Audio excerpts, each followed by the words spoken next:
Hello and welcome to GEO 299 Emotional Intelligence. I'm glad you're here and I want you to know up front that this course is designed to be very practical. My name is Dr. Cherie Johnson and I'm going to be your professor for this semester.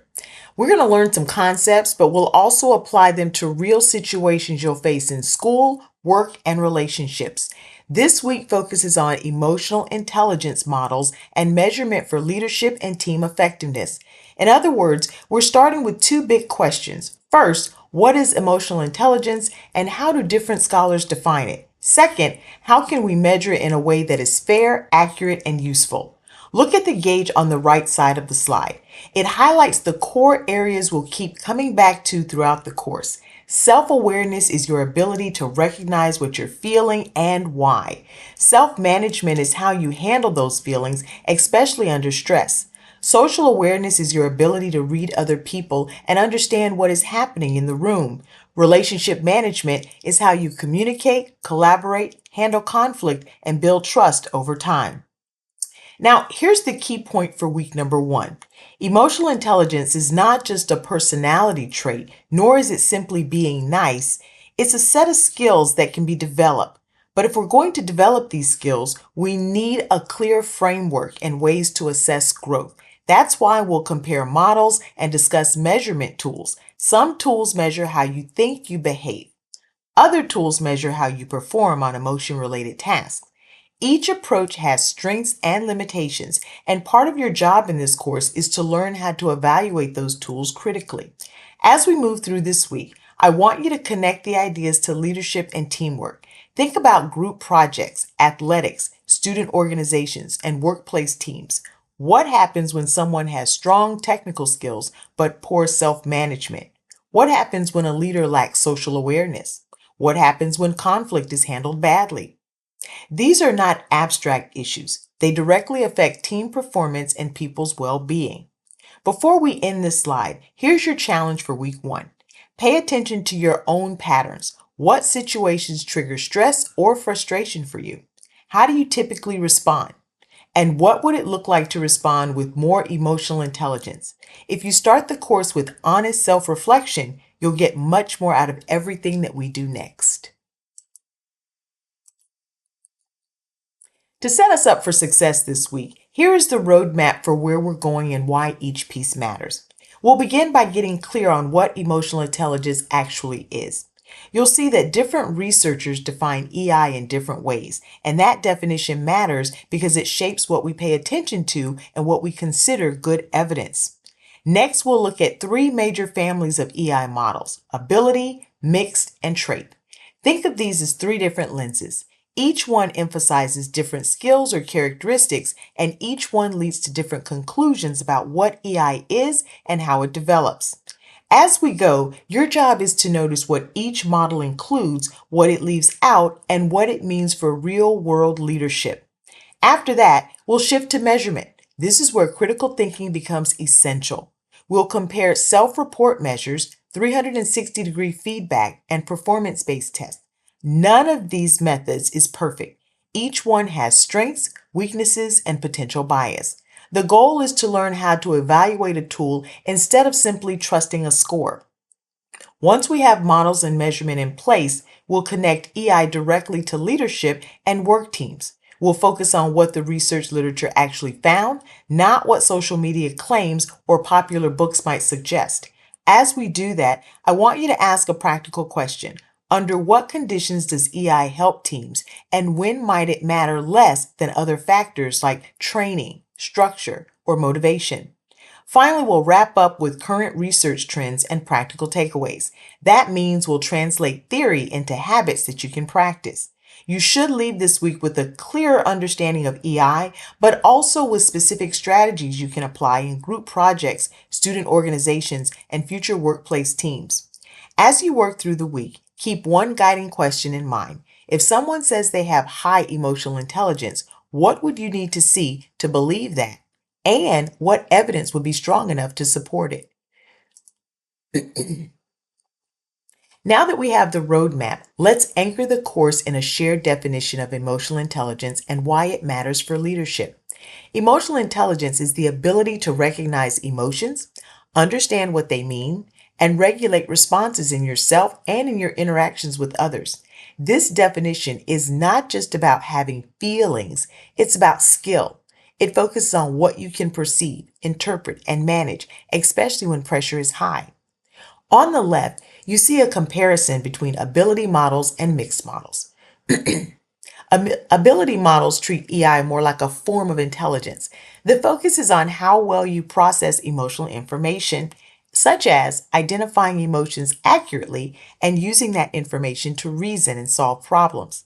Mixed models are broader. They often combine skills with traits like motivation, social confidence, and interpersonal style. The first critical thinking move here is to ask, are we measuring what a person can do or what a person tends to be like? In the center, the Goleman framework organizes EI into 4 areas: self-awareness, self-management, social awareness, and relationship management. Keep these 4 in mind because they'll show up repeatedly in readings, class activities, and assessments. If you are unsure whether something is emotional intelligence, you can test it by asking which of these 4 areas it fits. At the bottom, the pyramid reminds you that some models describe EI as developing in layers, starting with basic emotional perception and moving toward deeper regulation and mastery. The key point is that EI can be approached as a set of building blocks rather than a single score or label. On the right, the slide connects EI to outcomes that matter in the workplace and in teams. Strong EI is associated with better leadership influence, healthier conflict management, and lower burnout risk because people communicate more effectively and respond to stress with greater control and awareness. At the same time, this is where you need to stay objective. Associated with does not always mean causes. Part of your role as a student is to evaluate the evidence and ask what else might explain those outcomes. Finally, the idea of navigating uncertainty is important. Whether researchers label it VUCA, VUCA, or BANI, BANI, the message is the same. Modern organizations change fast, stress levels rise, and teamwork becomes harder. EI matters most when situations are messy, relationships are strained, and decisions have consequences. As you process this, keep one question in mind when someone claims EI is the key to high performance. What kind of evidence would you need to accept that claim? And what limits or exceptions would you expect to see in real life? Now that we agree EI matters for performance and teamwork, we need a clear definition so we all are using the term the same way.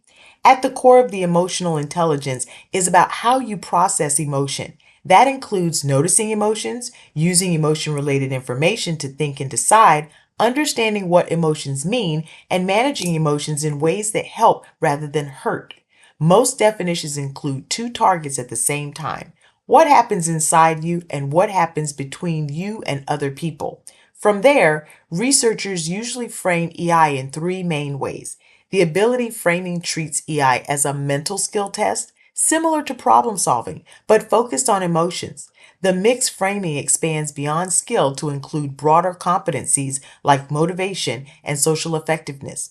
The trait framing focus on how people describe their typical emotional patterns, meaning it's closer to personality and self-perception. Definitions differ because researchers are not always aiming at the same outcome. Some care most about performance, some about adaptation under stress, and some about stable personal tendencies. That difference affects measurement too. If EI is treated as an ability, it makes sense to use performance tests. If EI is treated as a trait, self-report measures become more common. As you move forward, keep one simple habit. Before you accept a claim about EI, ask which framing is being used and how it's being measured. That one step will help you think critically and avoid confusion across studies.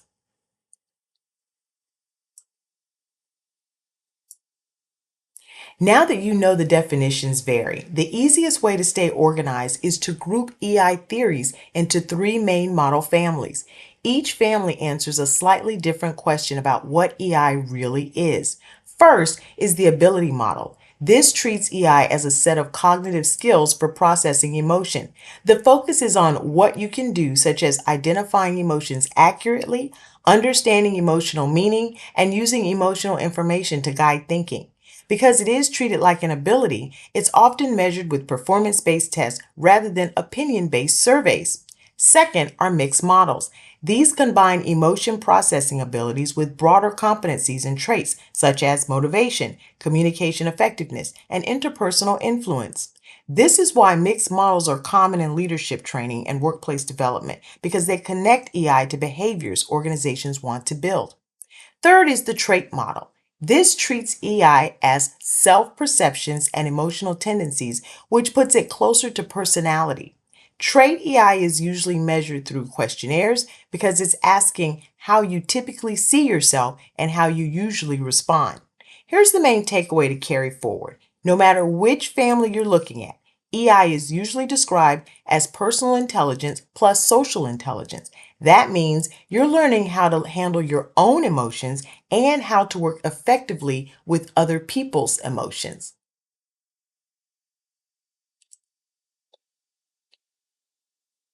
Now that we have the three model families, we can zoom in on the ability to model because it treats emotional intelligence as something you can do, not just something you can feel or claim about yourself.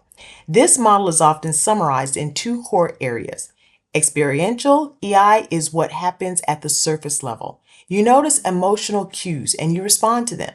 Strategic EI goes a little deeper. You interpret what emotions mean and choose how to manage them in a way that helps you function and grow. The four branches make the progression clearer. It starts with perceiving emotion, which is recognizing emotions in yourself and in others. Next is facilitating thought, which means using emotions to support thinking, like using anxiety as a signal to prepare or using excitement as fuel for focus. Then comes understanding emotion, where you interpret emotional blends and transitions, such as recognizing the difference between frustration, disappointment, and anger, or noticing how stress can turn into burnout over time. Finally, managing emotions is about regulating emotion effectively, not suppressing it, so your emotions support decisions, relationships, and long-term goals. Researchers often like this model because it frames EI as an intelligence rather than a personality style. It also organizes EI skills from basic to advanced, which makes it easier to study and easier to teach. And because it is designed to separate EI from personality, it's often used when researchers want to avoid confusing emotional intelligence with traits like being outgoing or agreeable. As you think about your own life, here's the practical question to hold on to. Which branch feels strongest for you right now, and which branch tends to break down when you're tired, stressed, or under pressure? Once EI is treated as an ability, the next question becomes simple. How do we measure what someone can do, not just what they say about themselves? Two major instruments show up in the research on ability. The MEIS was an early multi-factor test, and the MSCEIT is a more refined version that became widely used. These tests produce an overall EI score and separate scores for each branch, which matters because someone can be strong in one branch and weaker in another.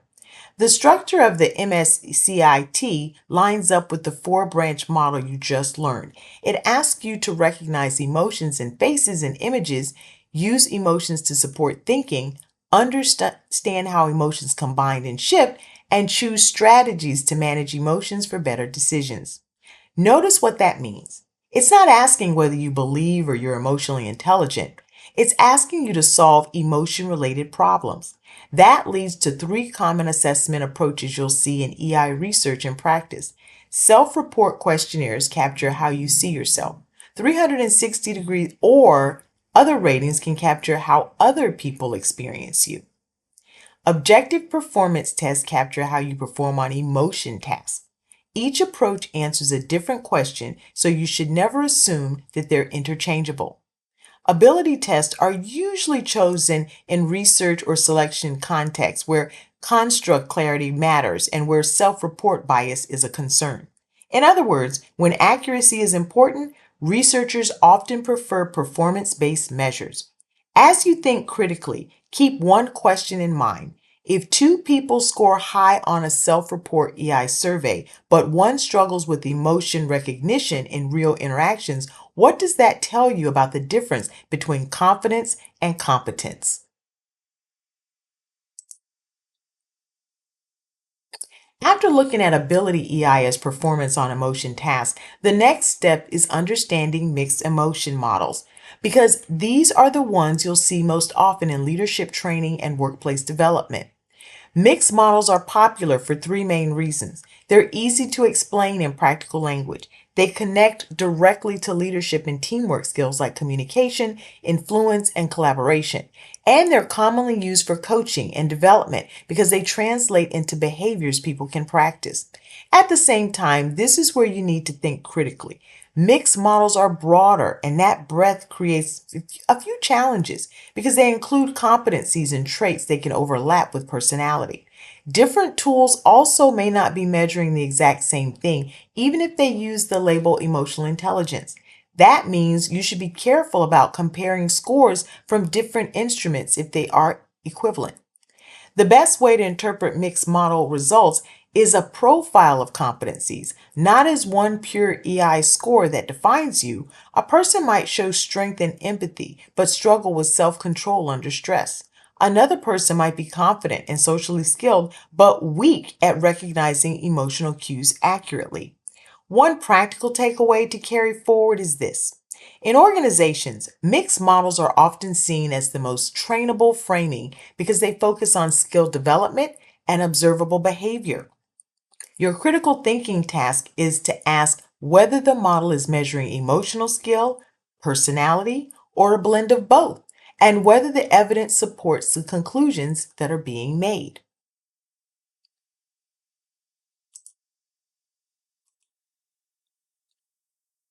Building on the idea that mixed models focus on trainable competencies, the Bar On model is a clear example because it organizes EI into five broad areas that connect to everyday functioning. Start with intrapersonal skills. That's your self awareness and self expression, meaning you can identify what you're feeling and communicate it appropriately. Next is interpersonal skills, which focus on empathy and relationships so you can read others accurately and build trust over time. Then the model turns to how you function under pressure. Stress management is about tolerance and impulse control, meaning you stay ready instead of reacting in ways that create bigger problems. Adaptability is about flexibility and problem solving, so you can adjust when circumstances change instead of getting stuck. Finally, general mood refers to optimism and happiness, which matters because long term mindset can shape motivation and resilience. The assessment linked to this model is the EQI, and it's a self report measure. That means it captures how you see yourself across these five areas. It also includes validity indicators designed to flag response patterns, like impression management, which is when someone tries to look unrealistically perfect. There are also youth versions, which shows how widely the framework has been applied. Here's the critical thinking piece to keep in mind. Because the EQI is self report, a high score may reflect strong skills, strong confidence, or both. So, the most useful way to treat results is as a starting point for growth, not a final verdict about who you are. This is why the model is often used for coaching and skills development. It gives you a practical map of what to strengthen, such as improving impulse control under stress, building empathy in conflict, or increasing flexibility when plans change.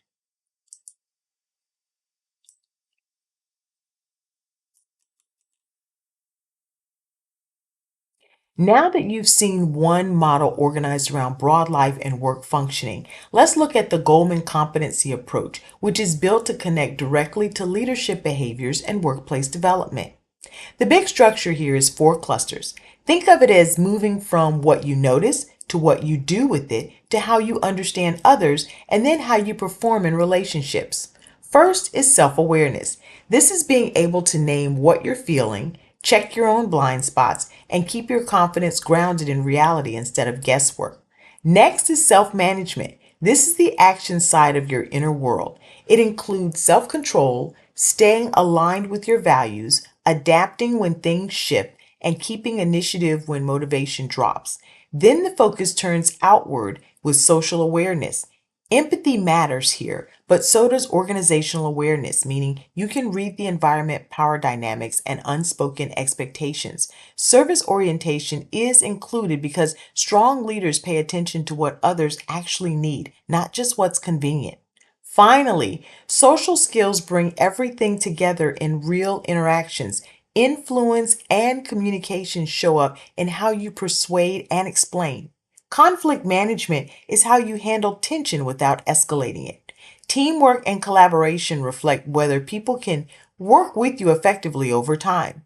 Here's the critical thinking point. Because this is a competency model, it's not only describing your emotions, it's describing observable behaviors that can be coached and practiced. So when you evaluate it, ask yourself which competencies are easiest to train, which are hardest to train, and which ones might overlap with personality rather than skill. As you keep going, notice how this model is especially useful for leadership development because it turns EI into concrete targets that you can work on, like communication under stress, conflict, navigation, and collaboration. Up to this point, you've seen EI framed as an ability that you can test and as a set of competencies you can develop. Now we shift into trait EI, which is a different kind of lens. Trait EI focuses on how you see yourself emotionally. Instead of asking, can you do this skill in a performance task? It asks, what do you believe is typical for you, especially under stress, pressure, or social situations? That's why it's usually measured with personality style questionnaires. In this model, trait EI is described as a set of emotion related facets that cluster into broader factors. The four examples listed here help you see the shape of the construct. Well being is about how you typically adapt and recover. It reflects whether you tend to stay hopeful and steady, especially when things are not going your way. Self control is about regulating urges and manages impulses. It's less about knowing the right move and more about consistently choosing when it matters. Emotionality focuses on how you perceive and express emotion in relationships. This includes recognizing feelings, communicating them clearly, and building closeness when appropriate. Sociability reflects how you generally handle social interaction and influence. It connects to comfort with communication, assertiveness, and navigating group dynamics. Here is the critical thinking point for this approach. Because trait EI overlaps with broader personality factors, you should interpret it as a self perception profile, not a direct measure of skill. That also means results can be shaped by honesty, self awareness, and even confidence. As you keep going, a useful question to hold on to is this: when would it be better to measure what someone can do, and when would it be better to measure how they see themselves and typically behave? Trait EI gave us a self perception lens. Now we add one more way of thinking about EI, a hierarchical approach that treats EI like a skills ladder you build step by step. The idea is simple. You start with basic emotional input and work toward more integrated, mature emotional functioning. The 9 levels on the left are arranged from bottom to top to show that later growth depends on earlier foundations.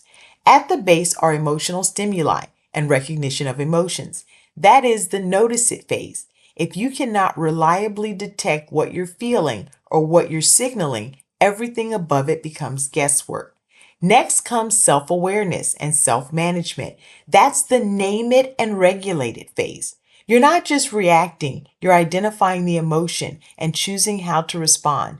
Then you move into social awareness and empathy, followed by social skills and expertise in emotion. This is where EI becomes outward facing. You start reading people accurately, communicating well, and handling relationships with intention. The top levels are more advanced and less concrete. Homogeneity of feelings or realization, transcendence, and emotional unity. Think of these as integration. Instead of being pulled in 10 emotional directions, you're more consistent, values driven, and stable across situations. On the right, notice the measurement piece. The 9-layer questionnaire is designed to track development across the ladder using a Likert format. The point is not to label you as high or low forever, but to show where growth is actually happening and where it may be stalled. Practically, this model is most useful when the goal is development over time. It helps with training plans, education settings, and evaluating whether a program is actually building emotional skills in a measurable way. As you read this, ask yourself one critical question.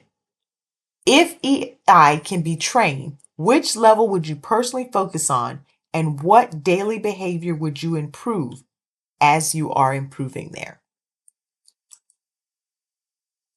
Up to this point, we've looked at what EI is, how different model families define it, and how these definitions connect to different measurement choices.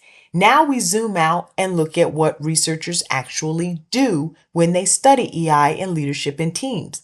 The evidence here comes from a literature review covering 1998 to 2022 with 104 peer-reviewed documents. Most of the work was empirical, meaning researchers collected and analyzed data rather than offering only theory. It also tells us where the evidence is concentrated, with many samples coming from the US, the UK, China, and Australia. That matters because research findings can be shaped by context, culture, and workplace norms. On the right, the bar chart shows which EI tools show up the most in the set of studies. WLEIS appears most often, followed by MSCEIT, then a tool labeled 5G. The key takeaway is not that one tool is automatically best, but that the field tends to lean heavily on certain measures, which shapes what we think we know about EI. Here's the critical thinking move I want you to practice. Ask what tool is actually measuring WLEIS in a self-report measure so it captures how people see their own emotional skills. MSCEIT is an ability test, so it tries to capture performance on emotion-related tasks. Those are not the same thing, and they will not always produce the same results. That is why this matters for leadership and team research. If you compare two studies without checking the model and the measure, you might think the research is inconsistent when it's really measuring different versions of EI. As you look at the chart, push yourself to make a careful interpretation. If the most used measure is self-report, what kind of bias might that introduce? And if ability tests are still common, what might researchers try to protect against by using them?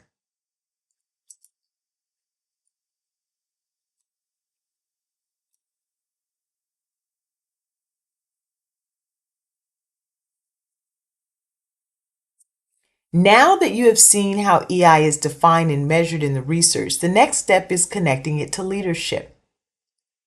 The literature often treats EI as a leadership capability because leaders constantly shape how emotions are recognized, interpreted, and handled in real situations. Think about what leaders do on a regular basis. They read the room, manage conflict, motivate people, and make decisions when the pressure is high.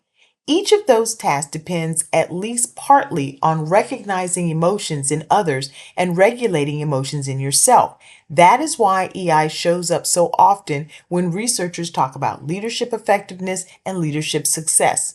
To keep this practical picture a few common scenarios, in constructive leadership, EI shows up through empathy, influence, and the ability to manage conflict without escalating it. Under pressure, EI shows up through emotional self-control and stress tolerance, which helps leaders stay steady instead of reactive. And in the negative direction, when supervision turns toxic or abusive, research often links the environment to worse outcomes, which raises an important point. Emotions in the workplace do not stay private. They spread through the teams. Here's the takeaway I want you to hold on to. EI operates at two levels at the same time. It's a personal skill you practice as an individual, and it's also a lever that shapes group dynamics and workplace climate.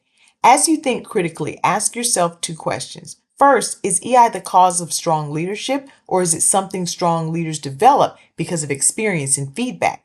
Second, when organizations say they want emotionally intelligent leaders, what exact behaviors are they expecting to see on a normal workday?